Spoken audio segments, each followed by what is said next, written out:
rádio e a TV Brasil Espírita apresentam o Espiritismo na Arte.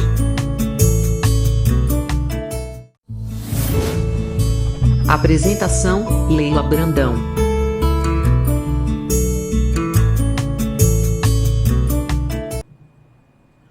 Olá, boa tarde, bom dia, boa noite, não sei que hora que você, amigo espírita da Rádio Brasil Espírita de Alagoas, irá assistir o nosso programa. Às vezes eu fico no chat porque o nosso programa é veiculado via YouTube todas as sextas-feiras às 9h30 da noite. Então eu entro lá no chat e fico assim, meu Deus, meu programa é fantasma, que ninguém entra nesse chat para participar, para dar uma sugestão. No início ainda entrava algumas, agora nós já estamos no hashtag 14, é o nosso 14º programa, e realmente não vejo ninguém entrando no chat, mas tudo bem, mas depois as pessoas me dão retorno, inclusive me enviam presentes aqui. Esse aqui é o presente que a minha cunhada me deu, a Maria de Lourdes. O apelido dela é Dinu. Dinu, muito obrigado, gostei muito do colar. Estou me enfeitando aqui porque para falar de Jesus, dos seus ensinamentos, desses missionários, tais como Leon Denis, nós temos que dar o melhor de nós mesmos. A gente tem que se enfeitar porque para mim é uma festa, é uma grande honra poder ser instrumentos da transformação do mundo a partir da transformação da minha alma. Porque quando nós estamos falando em voz alta sobre os ensinamentos de Jesus, à luz da doutrina dos Espíritos, nós estamos aprendendo também, meus irmãos, trabalhando a transformação da nossa própria alma. E tanto a gente repete que é impossível mesmo a gente escorregar novamente, né? Seria impossível, né? Mas muito de nós escorrega, infelizmente. Então, nós estamos dando seguimento do estudo desse livro, pincelando, né, frases maravilhosas do espírito esteta, pela psicografia, pela inspiração do nosso mestre Leon Denis, que esse livro, vou repetir, sempre repito, porque às vezes você está começando hoje. O Espiritismo na Arte foi um livro publicado em 1922.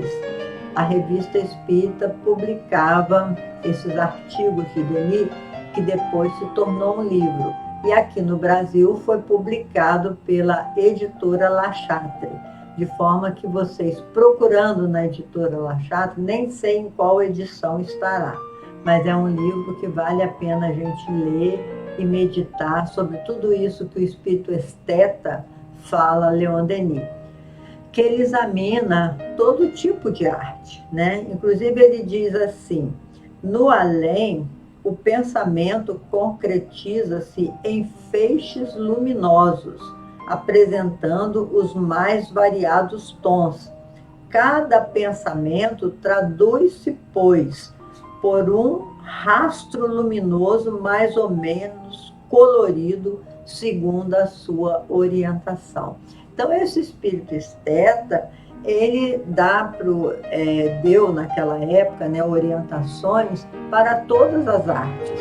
Por isso, o objetivo do programa não é falar de uma arte específica, mas de falar como que o artista poderá se comunicar com a dimensão mais ampla da vida e aprimorar a sua arte. Porque, como diz aqui o esteta através de Denis, né, que o pensamento concretiza-se em feixes luminosos, apresentando os mais variados tons. Então, quando nós entramos em contato através do pensamento, evocando essas forças espirituais maiores que nos ajudam, por exemplo, aqui antes de começar o programa, eu sempre invoco não só o meu guia espiritual, mas espíritos amigos que possam nos envolver aqui nesse espaço criado para comunicar esses ensinamentos. Então a gente invoca através de um pensamento, de uma prece, e que, dependendo das nossas emoções, da nossa força psíquica,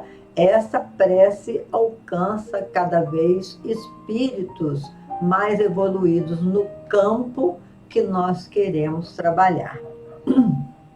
Na semana passada, nós falamos um pouco sobre a inspiração e finalizamos o programa com os passos para o processo criativo, porque a gente estuda aqui o livro de Leon Denis e vai enriquecendo com outras pesquisas, porque cada frase que Esteta fala para Leon Denis dá uma abertura enorme para a nossa mente, para a compreensão da nossa mente se tornar cada vez mais abrangente. Não sei se eu estou me fazendo entender. Então, nós vimos as pesquisas de Catherine Patrick no seu livro O que é o Pensamento Criativo, onde ela colocou que existem passos para a gente desenvolver esse pensamento criativo. Então, ela fala na incubação, na preparação, na incubação, na iluminação e na verificação. Então, recordando rapidamente, preparar é você colher as ideias, né? Então, aqui para o programa, a gente colhe quais são os trechos mais significativos que eu tenho alcance de falar. Depois você introjeta, a incubação é que você vai pensando a respeito de tudo aquilo que você colheu, que você anotou, né? Depois vem a iluminação. Aí a gente fala, não, então eu vou partir para esse caminho e tal. Assim também é na pintura, é também na escultura, é também na arquitetura, todas as artes pode passar por esse processo criativo sugerido pela nossa pesquisadora Catherine Patrick. E terminamos contando na semana passada o quinto conto de Clarice Lispector, que ela contou aquele conto das baratas, né? Da receita para matar as baratas, e que no final a magistral escritora faz uma analogia, é uma metáfora de como a gente vem alimentando a nossa alma e morrendo de dentro para fora como as baratas. A gente acaba abreviando, né, o nosso retorno para a dimensão espiritual pelo alimento equivocado que nós andamos realizando para a nossa alma, também fisicamente. Nós estamos, assim, num processo, eu particularmente, de aprendizado não só da alimentação física, para a minha organização física, mas também e principalmente do alimento psíquico. Que alimento a gente tem dado para as nossas almas? Então, voltando ao nosso estudo, dando seguimento ao livro do Esteta, né, ao livro do Leon Denis, A Arte no Espiritismo, o Esteta diz assim: no próprio espírito do ser, os tons existem em estados latentes, uma vez que esses são formados por moléculas diversamente coloridas. Essas moléculas são comparáveis a pequeninos pedaços de vidro de diferentes cores. Então, o artista, porque o artista não se faz só numa encarnação, como diz Denis muito sabiamente, a gente vem aprendendo ao longo das múltiplas existências, a gente vem aprendendo a ter olhos de ver, porque é olhos de ver e ouvidos de ouvir. A gente vem desenvolvendo esse aprendizado, porque não sei se vocês conhecem, eu conheço pessoas que não percebem quando uma nota desafina, pessoas que não conseguem, por exemplo, na colocação de quadros na parede, criar uma coisa harmônica, com beleza, com harmonia, porque elas estão iniciando nesses primeiros passos da beleza, da harmonia, da estética, né? Assim, que a gente aprende em muitas encarnações. Música você não aprende numa encarnação só. Quando você vê uma pessoa como Mozart, como Liszt, Bach, todos esses imortais que desde pequeno já manifestava uma musicalidade incrível, uma percepção a respeito das harmonias, das sintonias, das sinfonias, que já conheciam, sabiam combinar as notas harmonicamente, é porque eles já traziam no seu corpo espiritual, né, no seu perispírito, na sua alma, esse conhecimento de múltiplas encarnações anteriores. Então, a gente não aprende numa vida só. Eu, por exemplo, nessa vida, eu estudei 12 anos no conservatório. Eu sempre falo para os meus amigos, ainda estou na purelice. Mi, ré, mi, si, ré, dó, lá, dó, lá, si, mi, sol, si, dó, né? Ainda estou assim. Os meus dedos não acompanham a leitura, até que na leitura das notas, eu não sou tão lenta assim, mas os meus dedos não acompanham. Por quê? Porque precisaria que eu tivesse desenvolvido isso, não só em vidas passadas, e desse continuidade nessa vida. E nessa vida eu fui para outra área também, né? A área da pintura, fui para a área também da oratória. Então, a gente não desenvolve numa vida só. Então, quando o esteta diz aqui que o artista, né, são formados, eles têm moléculas diversamente coloridas e que essas moléculas são comparáveis a pequeninos pedaços de vidro de diferentes cores. Então, na minha imaginação, não sei na de vocês, eu fico imaginando aqueles vitrais maravilhosos, né? Que as pessoas fizeram no passado, e muita gente trabalha ainda com isso, que é lindo, são caquinhos diferentes de cores que vão formando aquela arte transparente. Então, essas moléculas coloridas que a gente tem dentro, o pensamento passando por essas moléculas coloridas, olha o que ele fala. O pensamento atravessando essas moléculas fará uma projeção que produzirá seus temas peculiares. Então, estando em desdobramento, estando nós de posse da nossa liberdade, né? Quando a gente se desdobra, quando a gente deixa o corpo assim adormecido, bonitinho, e sai em desdobramento, a gente na dimensão espiritual pode atravessar essas moléculas coloridas que o artista tem dentro de si, mentais, essas moléculas coloridas mentais, o pensamento atravessando isso, vai poder construir na dimensão espiritual o resultado do seu desejo, da sua arte, digamos assim. Então, eu que sempre gostei de pintar igreja colonial, então aquela igreja de São Francisco lá no Pelourinho, então lá em Ouro Preto, São Francisco, acho que foi em Ouro Preto, aquela igrejinha tão simbólica, tão linda, quando eu for para a dimensão espiritual, eu vou poder pensar nela e projetar numa tela com todas as cores muito mais vibrantes, muito mais bonitas do que os tons que nós temos na Terra, a gente vai poder deixar na dimensão espiritual esse produto que se nós soubermos realizar isto, treinarmos lá, né, na dimensão espiritual, né? E é lindo porque Ivone Pereira, nos seus livros, que é uma médium extraordinária, ela conta de cidades até projetadas em nem sei quantas dimensões, 3, 4 dimensões, onde as pessoas participam, visualizam essas cidades, né? E obras de arte também, que os artistas, esses grandes artistas imortais que nós tivemos, eles deixam em determinadas bibliotecas dessa arte ou biblioteca, ou institutos, não sei que nome nós daríamos, eles deixam para a visitação dos encarnados. A gente pode ir lá e participar também desses estudos na dimensão espiritual.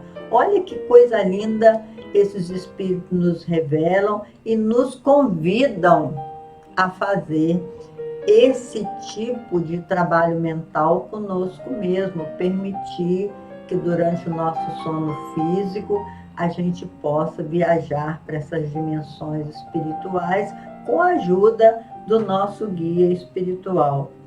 Ele diz assim, o esteta, o pensamento, a fotografia a cores dá uma fraca ideia das colorações fluídicas do espaço. Então, vê se a gente não fica motivada, né? Ou motivados, se nós todos que gostamos de arte, não vamos nos motivar com esse estudo, dizendo que temos essa possibilidade, temos dentro de nós essas moléculas coloridas, né? Como pequenos vidrinhos, né? Como ele diz aqui, são comparáveis a pequeninos pedaços de vidro de diferentes cores. Vamos imaginar um vitral, só para a gente imaginar como seria esses pequeninos pedacinhos de vidros coloridos que constituem o nosso psiquismo, o psiquismo do artista, ou que queira aprimorar a sua arte. Então ele diz assim, no espaço, o pensamento torna-se muito mais livre. Ele possui em si mesmo o reflexo exato de todos os sentimentos que nele possam ter sido impressos anteriormente e impressioná-lo em graus diversos. Daí a importância da gente entrar em contato com a realidade espiritual para a nossa inspiração. Então, quando nós estamos desdobrados, quando nós estamos em transe, que esse desdobramento pode ser feito a partir de um transe, né? O transe é essa capacidade que a nossa mente tem de estreitar o foco da nossa percepção numa direção. Então, o organismo fica um pouco adormecido e o subconsciente, a nossa mente total, a nossa atenção, cria um foco, né? Nesse caso, o foco seria em direção a esses estudos de arte. Então, a gente pode pedir a Jesus, os amigos espirituais, que nos ajude, né, quando a gente estiver trabalhando numa arte qualquer, que a gente possa entrar um pouquinho em transe e encontrar-se com essa dimensão mais ampla da vida. Porque o pensamento, como diz o esteta, torna-se muito mais livre. Ele possui em si mesmo o reflexo exato de todos os sentimentos. Então, aí também entra o sentimento. O nosso sentimento, por que eu estou produzindo essa arte? O que eu quero realmente falar a respeito dessa arte?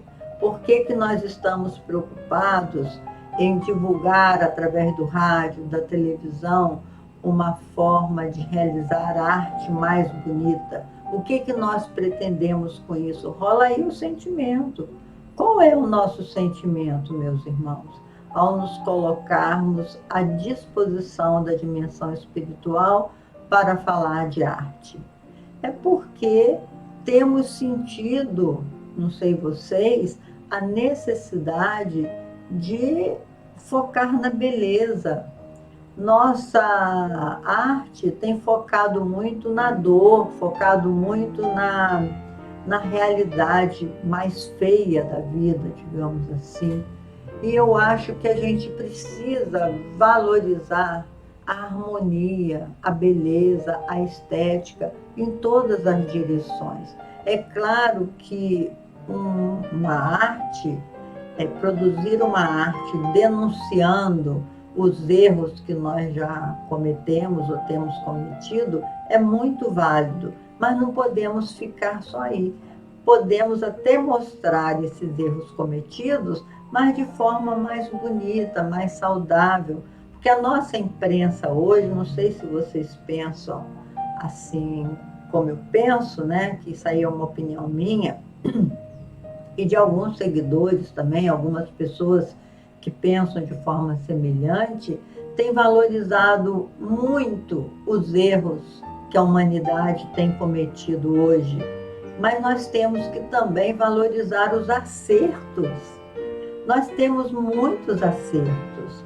Olha quanta conquista intelectual do homem, quantas pessoas trabalhando arduamente para trazer melhor qualidade de vida para o ser humano. Agora, essa má divisão da riqueza é uma coisa feia que o ser humano tem feito, baseado no seu egoísmo milenar, né? No seu orgulho milenar. E isso precisa ser trabalhado, de forma que a gente, se você é um cantor, procure harmonias lindas, belas, que elevem o homem. Se você é um poeta, procure falar das belezas da vida também. Tem muita coisa bonita na natureza. Se você é um escritor, vamos escrever textos que elevem a criatura, que mostrem para a criatura o seu lado luz, que é possível aumentar o seu lado luz e não ficar vivenciando o seu lado sombras, né? Assim, então esse é o projeto, é que a gente possa se unir em torno da beleza e pedir ajuda aos espíritos para nos tornarmos cada vez melhores, porque a beleza da alma transparece nos olhos, transparece na beleza física. Quanto mais bela for se tornando a nossa alma, nossa, estou passando um avião aqui que tá competindo comigo, né, meus irmãos, esse barulho desse avião. Mas aí a beleza encerra em si, diz o esteta, os princípios da bondade, da grandeza e da justiça. Então, a bondade, a grandeza e a justiça é que torna tudo muito belo. O belo é exatamente a gente transparecer, irradiar a bondade e a justiça do nosso Pai. Por isso é que Jesus, no Sermão do Monte, ele fala: buscai primeiramente o reino de Deus e a sua justiça, porque tudo mais lhe será dado por acréscimo. Porque a justiça, quando a gente se sente injustiçado, mal amado, infeliz, quando a gente se sente assim, a gente fica feio. Pode ter toda a beleza do mundo, mas você se torna uma pessoa feia, porque fica uma pessoa reclamona, fica uma pessoa com os traços para baixo, né? Claro que a velhice vai baixando todos os nossos traços, enrugando os nossos traços, mas a beleza também, a velhice também é bonita, porque a velhice, ela nos traz uma lição grandiosa. Vocês sabem dizer qual é a lição grandiosa que a velhice nos traz? É a certeza, olha só a lição grandiosa que a velhice nos traz.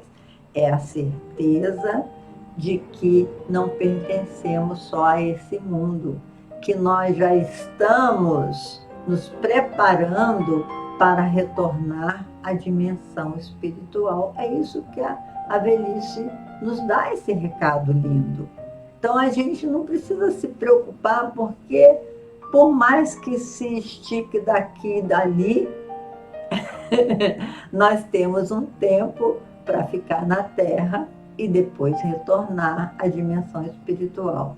Agora, com o progresso acelerado que nós temos tido, né, em todas as direções, esses artistas do belo também, da fisionomia bela, dos nossos genes, da nossa genética, esses artistas, com certeza, ligando-se à dimensão espiritual, vão descobrir ali o gene da velhice.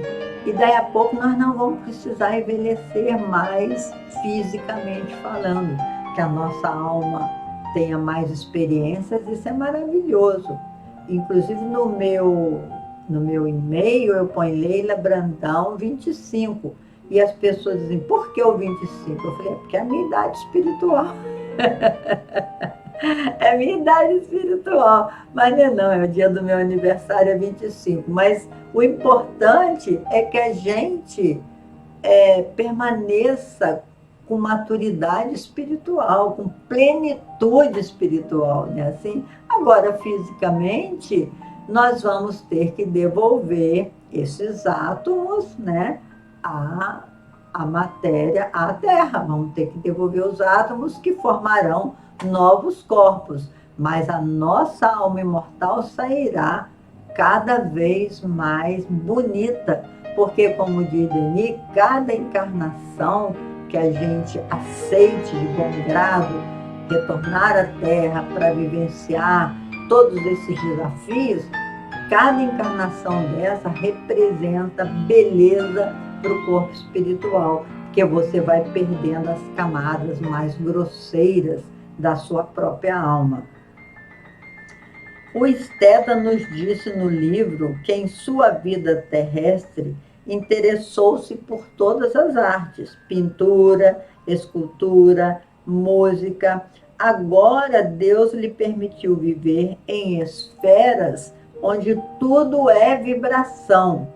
Por isso, ele desejou transmitir uma rápida visão dessa vida celeste. Muito obrigado, Espírito Esteta. Você tem nos ajudado muito, porque antes de pintar agora, antes de realizar alguma obra de arte, antes de fazer esse programa, eu peço muito à espiritualidade que me permita, na noite anterior, entrar em sintonia com a dimensão espiritual, para que a gente fique mais inspirada para realizar o trabalho, né? Assim, e aí nós vamos nos ajudando mutuamente. Muitas pessoas já me deram retorno que estão procurando se aperfeiçoar na arte, estão procurando dormir melhor, porque numa desses encontros a gente falou da importância do sono, da importância do sonho etéreo, né, que nos liga à dimensão espiritual maior, a importância da oração, a importância do transe. Todas as pessoas têm que me procuram no programa, que compartilham o programa, estão agradecidos a esses estudos do esteta. E aí, deixa eu ver se ainda dá tempo. Ainda dá tempo. Vou contar um conto a vocês que eu acho fantástico e tem a ver com o estudo de hoje. Esse conto é de Kafka, Franz Kafka. Kafka morreu aos 46 anos, né? Lá na cidade de Praga. Quando eu estive em Praga, eu tive a alegria de conhecer a casinha onde ele morou, muito modesta, e ver também uma escultura que fizeram para ele na cidade de Praga, porque ele se notabilizou pelos seus contos. O conto dele mais notável, que todo mundo ama e até se faz música e filme com ele, é o conto da Metamorfose, né? Que era do Gregório Gregório Sanzio, um caixeiro viajante que vivia viajando, vendendo seus produtos para alimentar o seu pai, a sua mãe e a sua irmã. E ele ficava muito revoltado, era um espírito com muita dificuldade para aceitar o seu projeto de vida, que era trabalhar para manter os familiares. Ele achava que todo mundo deveria trabalhar também, que todo mundo deveria colaborar na despesa da casa, que um belo dia ele acordou transformado num inseto. E que as pessoas supõem que seja barata pela descrição do inseto que ele faz, né? Mas não é esse o conto que eu vou contar dele. Tem um outro dele que eu acho formidável também, que chama Diante da Lei. Ele conta que um homem rural, desejoso de conhecer a lei, foi buscar o portal da lei. Quando chegou nesse portal, veja bem que o conto é todo metafórico, que não sabe onde é esse portal da lei, de que lei que ele está falando, né? Mas a gente imagina, a gente vai tirar uma conclusão que eu vou compartilhar com vocês. Aí ele chega diante do portal da lei e lá tem um porteiro que diz assim: não, meu amigo, aqui você não entra, você não pode entrar, você não tem as características necessárias para conhecer a lei.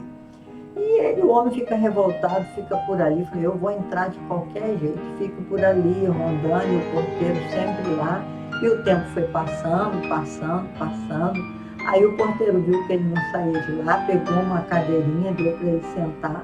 Falou: olha, você senta aí, você vai esperar sentado, porque aqui você não entra, você não tem as conquistas necessárias para conhecer a lei. E ele ficou muito revoltado com aquilo e ficou lá.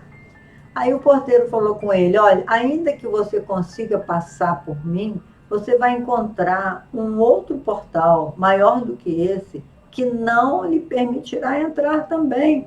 Aí você vai ficar estacionado lá da mesma forma. Eu estou te avisando, volta para a sua vida e procura saber quais são as conquistas que você deve ter para conhecer a lei. E o homem não saía dali. Quando ele estava próximo de morrer, ele chamou o porteiro e falou assim: escuta aqui, eu estou muito revoltado mesmo, eu queria saber se só eu que gostaria de conhecer a lei. Eu não vi ninguém se aproximar desse portal para tentar conhecer a lei. Aí o porteiro falou: claro que ninguém pode se aproximar desse portal, porque esse portal é só seu. Como você não quis saber que conquistas teria que fazer para adentrar esse portal, eu vou fechá-lo agora, porque você vai desencarnar e quem sabe, né, na próxima você consiga. Como o texto não é sobre reencarnação, eu poderia até dizer, porque o porteiro disse assim a ele: quem sabe na próxima reencarnação você mereça conhecer a lei. Olha que interessante esse conto de Kafka, muito metafórico, porque a lei de Deus, como diz Stephen Hawking, né, que ele não duvidava da existência de um Criador, da suprema inteligência do universo, mas ele gostaria muito de conhecer a lógica desse Criador. Ele queria conhecer o porquê de todas as coisas, né? E aí, cada um de nós, meus irmãos, para buscarmos o reino de Deus e a sua justiça, como disse Jesus, precisa de uma longa caminhada, precisa de estudar, precisa do conhecimento, porque sem o conhecimento nós não vamos conseguir entender, né, a justiça divina. Nós precisamos saber de onde nós viemos, o que nós estamos fazendo aqui. E a doutrina dos espíritos, ela traz, pelo menos para o meu estágio evolutivo, ela traz as respostas de que eu necessito para entender as leis do meu Pai Celestial, para entender o porquê de todas as coisas. E aí, Buda, para entender isso, precisou meditar naquela árvore da vida para escrever sobre todo o processo da dor, né? E trazer os 7 passos da iluminação. Então, qualquer arte que nós queiramos desenvolver, a arte de viver, por exemplo, que é a arte mais importante da nossa vida, e como diz Leon Denis, o nosso corpo espiritual é a nossa obra-prima. Para nós entendermos isso, nós temos que buscar. Batei e abrir-se-vos-á. Buscai e achareis. Até o nosso próximo encontro, se Deus quiser.